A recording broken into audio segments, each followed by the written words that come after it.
welcome to Oxford Heirlooms. This is an introduction to project number 19, which I'm calling Everyday Napkins.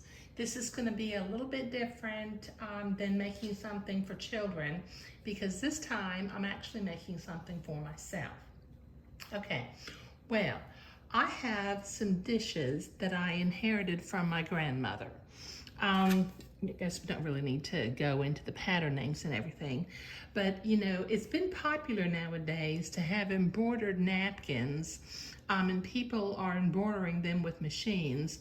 But this china is so old, and the little flowers are really so delicate that I really felt like machine embroidered napkins would be too heavy.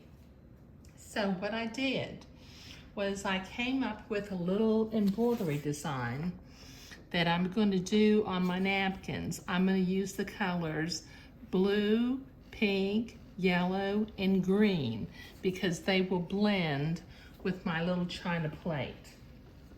Okay, where I'm getting my embroidery design from, I have this book called French Hand Sewing for Infants by Sarah Howard Stone. And on page 138, down here at the bottom, there's a little corner design that I like, and it's really easy. It just has some French knots, some running stitches, and some lazy daisy leaves. So that's going to be fairly easy to do. Okay, now my materials list. Okay, for everyday napkins.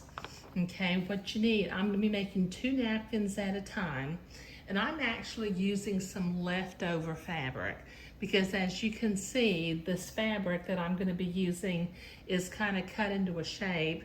It was left over from another project that I made, and with the Swiss Batiste, it's such nice fabric that I tend to save my scraps because I also sometimes make bereavement gowns for my local hospital for babies that don't survive birth.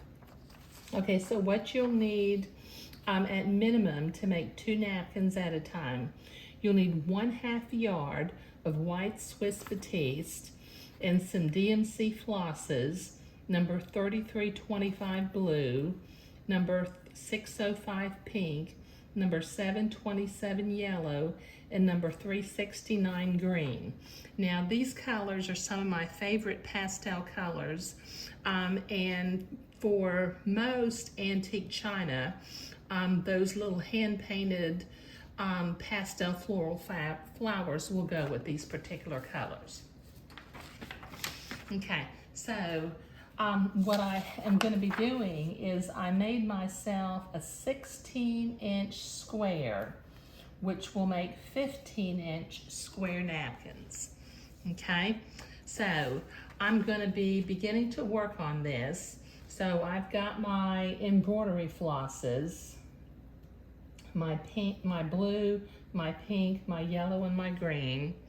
Okay, I'm going to Xerox that little corner design out of this book because it's going to be, I need to write on it and make a corner mark, and I don't want to write in my book. But this is an introduction to project number 19, which I'm calling Everyday Napkins. Now I'll put my materials list up at the end, but thank you.